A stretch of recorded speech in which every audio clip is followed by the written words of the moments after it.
สุดๆไปได้สุดผสมเป็นฟังทางผมตอนนี้พ่อเขาจะใส่จัดไว้นี่คือฝนนิดหน่อยนะเราจะเห็น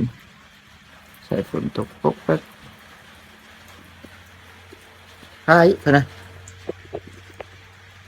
แล้วผู้บ่าวนี้พ่อชอบกระโดดคนนั้นเคยเจอชอบจับเขาหายฝนเป็นเอาเดือนสิบตอนนี้เขาเบิ่งไว้เด็กๆกันให้กันนี่ช่วงเช้าเนาะ9 โมงวันที่เท่าไหร่มันกัน8 ที่ 9เป็น9 2024อัปเดตกันเลยเนาะ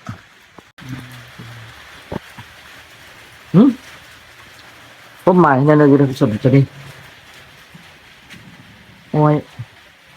2 เดือนไปสุดแล้วกันเนาะให้ลงเดือน7 8 9ฝนฟ้าก็อวยไปเลย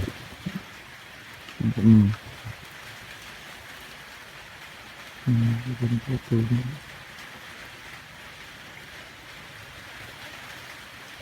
ไม่ใช่นั่นก็ได้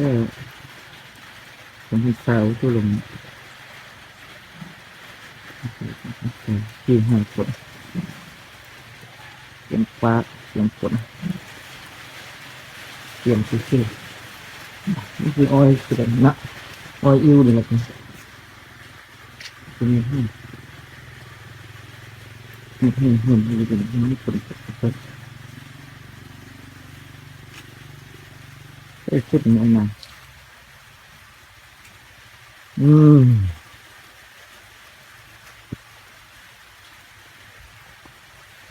มันเป็นเด็กที่ไหนเด็กหัวไม่มีนวดเลี้ยงก่อนที่จะจัด12,300ที่เด็ก15ที่จะ4เหมือนดังสายฝนลงมาไม่นอนเลยที่เต้น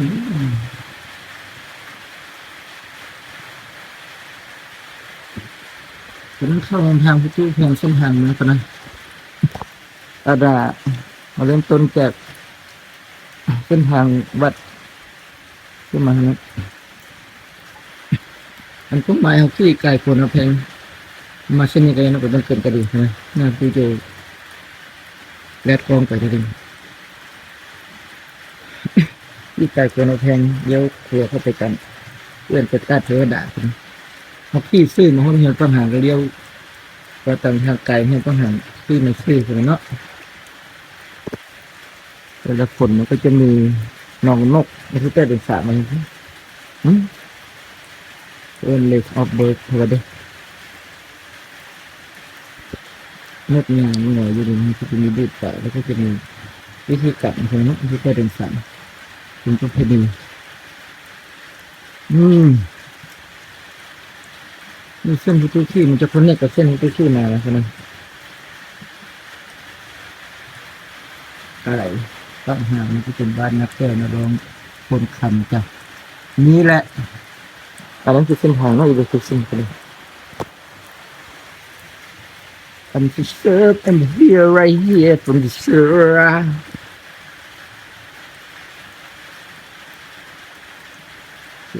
เป็นคนเพียงถ้าเรียนไปมันขนมที่เทคนิคการเปิดเสียงแล้วฝนยิ่งมีน้องไม้นะเพื่อนเนาะฝน150 เมตรแบบนี้ก็ปุ่งบอลครบเลยที่50 ถุงตรงนี้200 ไปนี่ที่จะเข้าคือร่มลูกแหละลูกแต่ละฝน6 เดือนมันแรง6 เดือนมันฝน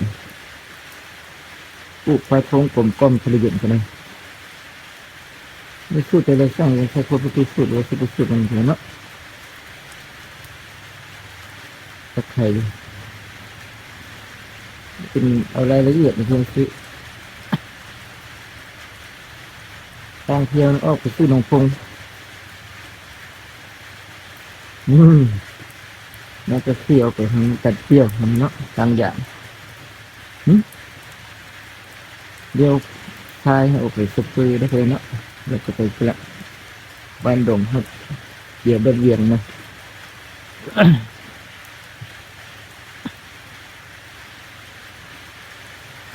นับเลือดรายการผมช่วงเขาเริ่มแรงที่จะรายการไม่ได้เป็นทุกอย่างเป็นคลิปช่วงการเผยแพร่ก็เป็นคลิปโอเคไปแล้วที่เป็นสระตรงนี้เป็นส่วนที่เราเป็นดินให้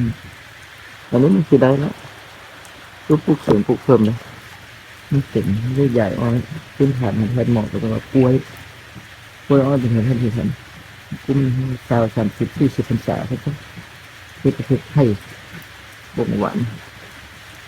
นี่อื่น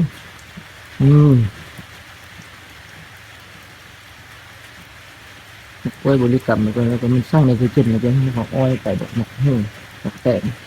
มะโมมะต้นมะเฮงมะแตงเขานะกล้วยอ้อยเป็นพันปีพันเยอะมะต้นมากมีทำเลยบ่งเพียเนาะมันตึกนี่แต่งสุกนะ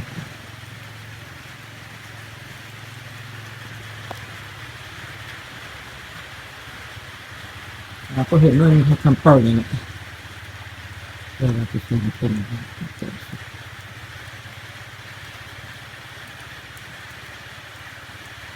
ประทับใจเข้าไปส่งเข้าไปสบายดี